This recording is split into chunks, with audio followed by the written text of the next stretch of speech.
Hello, everyone. Welcome to this week's episode of MMA at Midnight. I'm your host, Shant Yeretzian. We got a lot to get to. We're going to recap the action from this past weekend from Bellator 205 and the UFC Fight Night in Brazil.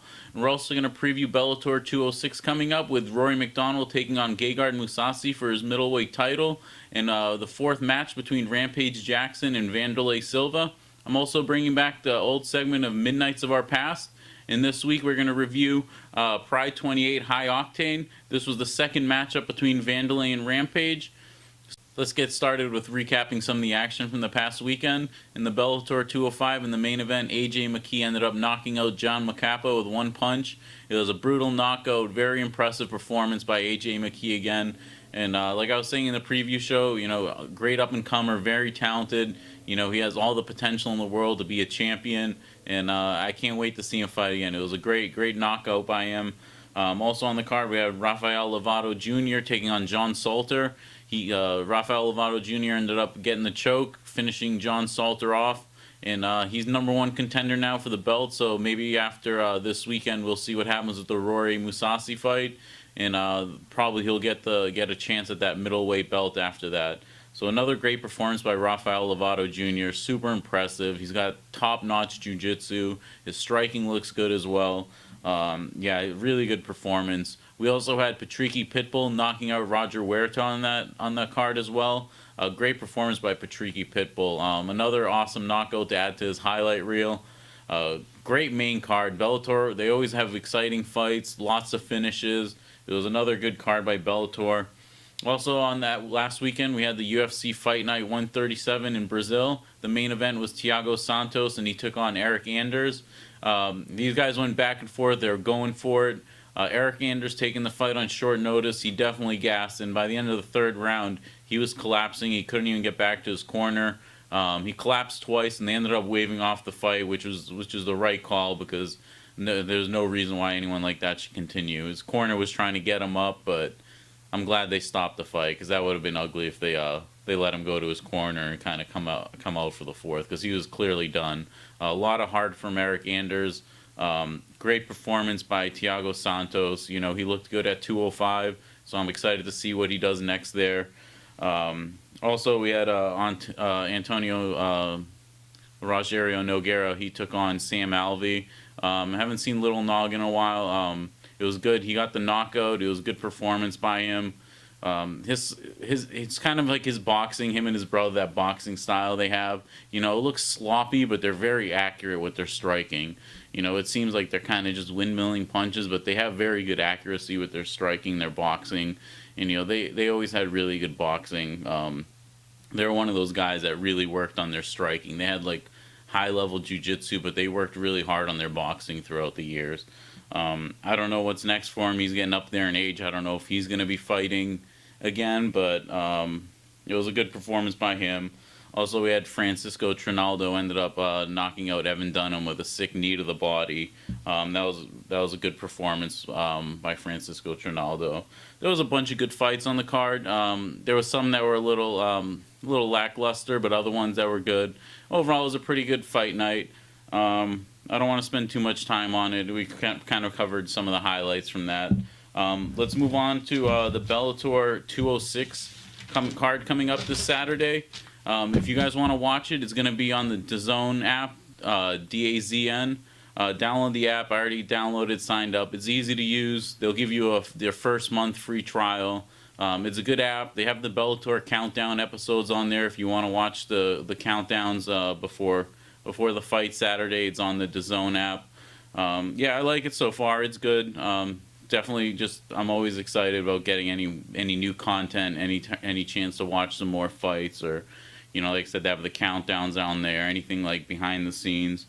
So that's good. Let's get started with Bellator 206. This is a great card. In the main event, we have Gegard Mousasi defending his middleweight belt against Rory McDonald, who is the welterweight champ, moving up. Great super fight. Both these guys very well-rounded, good striking, good ground game. And both these guys can take a lot of damage. They take damage in their fights, and they keep coming. Both these guys have great chins. It's hard to put them away. Both these guys are very durable. So I'm looking for this fight to be a war. I don't think it's going to end fast, but it can. Anything can happen. It could be a quick knockout or something. anything can happen, but I expect this fight to be a war. I expect to go back and forth, both these guys getting bloodied up, taking damage. I think it's going to be a great fight. I'm really looking forward to it because I don't know what's going to happen. Both these guys are amazing athletes, amazing fighters, so talented, like I said, on the ground, on the feet. I'm a diehard Mousasi fan, being a fellow Armenian, great fight. I'm really looking forward to this. I think, Mousasi's size might come out on top afterwards. That might give him a little bit of the edge if it's a very close fight. And he does have the striking. If he can definitely keep it, I think Rory, he enjoys doing the ground and pound, but it's not going to be easy to get Mousasi down. If he can't get Gegard down, it's going to be a bloody war. A lot of clinching, a lot of dirty boxing, knees. Mousasi's probably going to try and keep that distance, that range and strike. But Mousasi's good in close too. He's good. He's got good ground and pound as well. Like I said, both these guys are very similar in their styles. Let's see if the physical differences make the difference in the fight. But yeah, I'm really looking forward to this fight. I'm expecting it to be a war. It's going to be bloody. It's going to be a tough fight for both guys. That's going to be awesome. In the co-main event, we have Rampage Jackson versus Vanderlei Silva. This is their fourth match. The first two, Vanderlei won by knockout with knees. And the third one in the UFC, Rampage won by knockout, knocking out Vanderlei with punches. So it's going to be interesting to see how the fourth fight goes. It's at heavyweight, and we know Rampage is walking around real heavy like these past couple years. So I think definitely it's going to favor him. I can't imagine Vanderlei coming in really heavy. He's fought at heavyweight before, but I don't see Vanderlei getting too heavy for this fight. He's not like a big guy like his frame. So we'll see what the weight is on fight day for that. I'm really looking forward to this. Both these guys, I know they're past their prime, but they've had a heated rivalry. Their first two fights were amazing. Their third fight, Rampage got his revenge. So I'm interested to see how this one goes. So that's a great co-main event and main event. We also on the card, we have the matchup of the first round of the welterweight Grand Prix. We have Douglas Lima taking on Andrei Koreshkov. This is their third match between them. These guys are 1-1 against each other. They're both former champions. Lima won the last match by knockout, but like I said, they're 1-1 against each other. I'm really looking forward to this. These guys are both high-level welterweights. These guys are top-notch, well-rounded, good striking, good ground game. It's hard to pick a winner in this one between Lima and Koreshkov, but if I had to, I know it's kind of hard not to lean towards Lima since he got the knockout in the last one, but I would probably have to give it to him. It's hard to go against that. But Koreshkov is an amazing fighter. He's been underestimated a lot of times in a lot of big fights, and he proves people wrong. He shows up to fights. He shows up to big fights. So don't be surprised if Koreshkov, this is going to be a hell of a matchup. I'm really looking forward to this. This welterweight Grand Prix is super stacked. All these welterweight matchups in this Grand Prix are going to be amazing. Yeah, really looking forward to that. Also on the card, we have Aaron Pico coming back, and he's taking on Leandro Higo. This is a huge step up in competition for Aaron Pico. He's done really well. He's 3-1 since losing his debut in Bellator. He's got that sick body shot, really good boxing, wrestling. He's an amazing prospect. He's like one of those guys where the sky's the limit. He really has a chance to be a champion and maybe even a GOAT one day if he can get that belt and defend it multiple times. He has all the potential in the world, all the talent. We just got to see how it comes together. This is a big step up. Leandro Higo is no joke. This dude's been around for a while. He's fought all the best names, and that's a lot to take on for someone still young in their career as Aaron Pico. So Leandro Higo, hands down the best fighter Aaron Pico's ever faced, and I really don't know how this is going to go. This is really going to measure up where Aaron Pico is. He's made a lot of improvements. He's growing so fast as a fighter, but this is going to help us gauge where he's at, because Leandro Higo is a top guy. He's no joke. So I'm interested to see what happens in this fight. Definitely keep your eyes on that. We also got on the main card, we have Gaston Bolanos fighting, Carrie Ann Melendez. A lot of good fights. That main card is stacked on Bellator. You guys definitely don't want to miss it. Get the DAZN app, download it, DAZN. You don't want to miss the Bellator 206. It's going to be a great night of fights.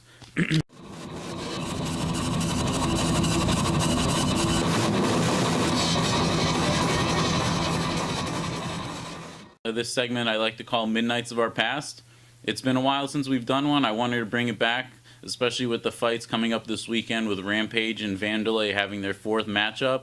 I want to review their second match, which ended in a crazy knockout with Vanderlei knocking out Rampage with a knee, and Rampage like face planting onto the ropes and hanging off the ropes out cold, like gushing blood. It was an amazing knockout. Like it was one of like the craziest fights I'd ever seen. I felt like this was a good one to bring back Midnights of Our Past. I felt it was a good event. So since we already started talking with that fight, yeah, it was the second matchup between them. It was a war. These guys went back and forth. You know, they had a heated rivalry back then. They kind of still do. They were going for it. Vanderlei was landing, you know, like he was going for that knee. He ended up rocking Rampage with a left hook and a right hand, and he ended up stumbling him a bit. That's when he locked on that tie clinch. He ended up kneeing him. A few of them looked like they grazed, like a missed, but that last one that he landed so clean. His nose was broken. Like he hit him got him in the clinch, kneed him, and like Rampage fell like right onto the ropes, like hanging off the ropes. It was one of the most vicious knockouts I've ever seen in my entire life. It was nasty. You know, and when they show the ref cam, I loved how Pride had the referees wearing like a head camera.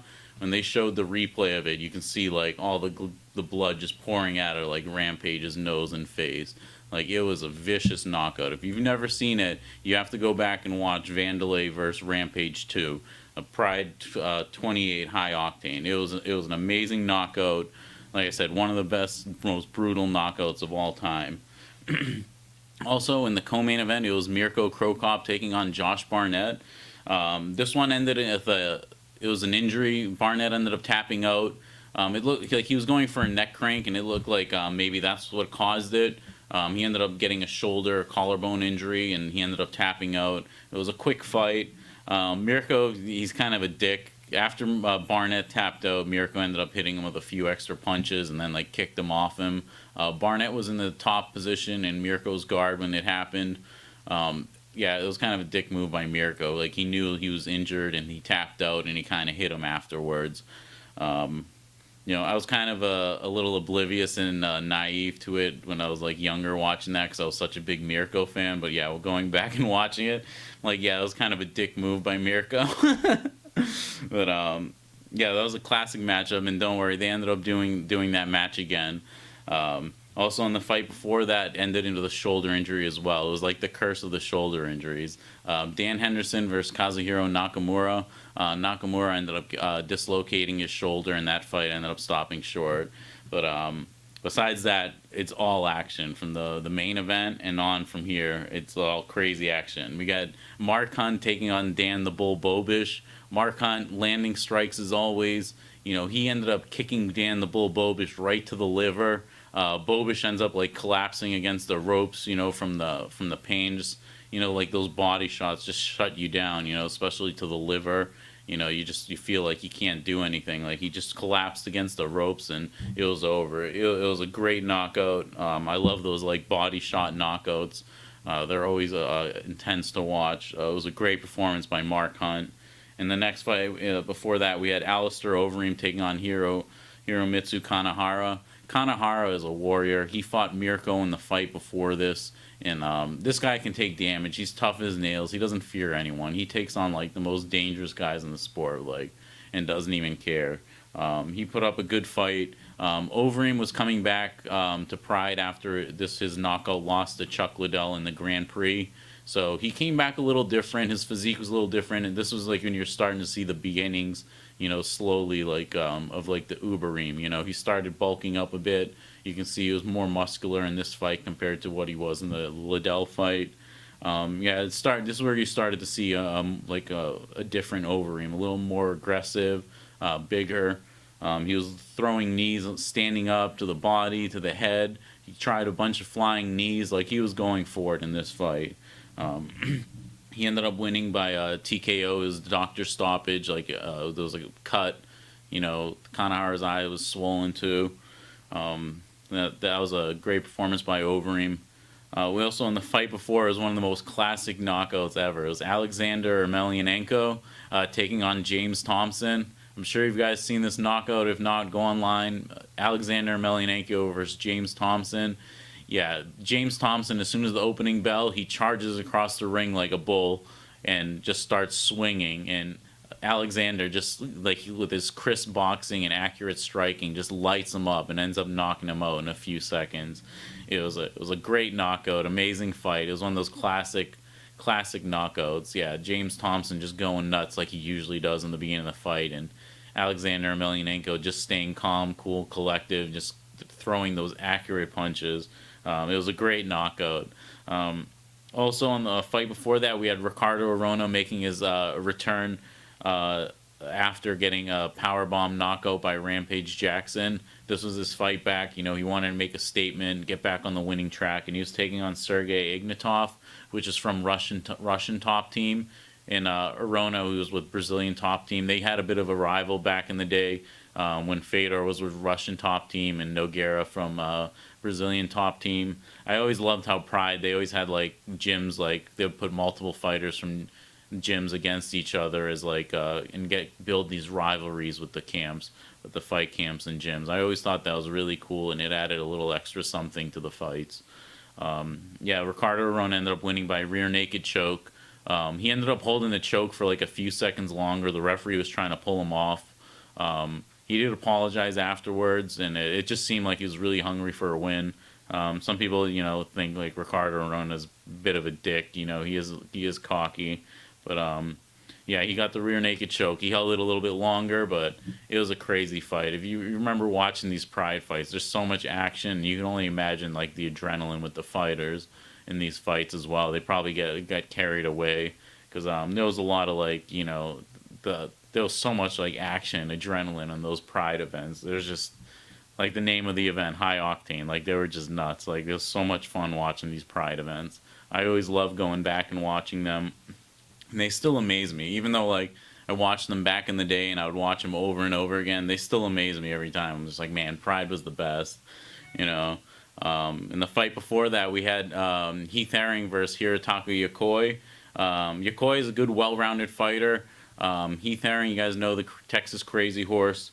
He ended up dropping him with some punches, and he was finishing him off. He finished him off with the knees, knocking him out with knees on the ground. Heath Herring was one of the best at throwing those like big knees on the ground.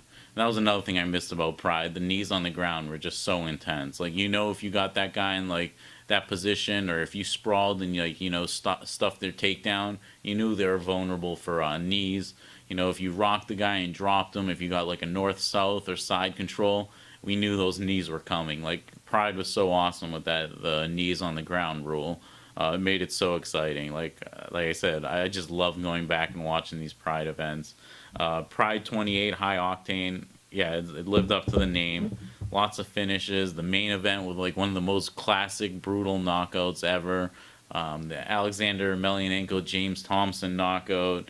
The Mark Hunt, Dan Bobish, liver kick knockouts. So many good fights. The fight cards were stacked, as you can see. They're all like familiar names, legends in the sport. So much fun. Yeah, I really enjoyed going back and watching this one for this episode. Yeah, guys, definitely go back, watch Pride 28 before the fights this Saturday. I'm really looking forward to the Bellator. Like I said, the co-main event, Rampage versus Vanderlei, the fourth matchup. Mousasi defending his belt against Rory McDonald. Like, it's going to be awesome, guys. Thank you for joining me for this episode. Stay tuned. We're going to be doing a post-fight show after the event. And subscribe to the channel, like the video, and thank you for joining me. Bye.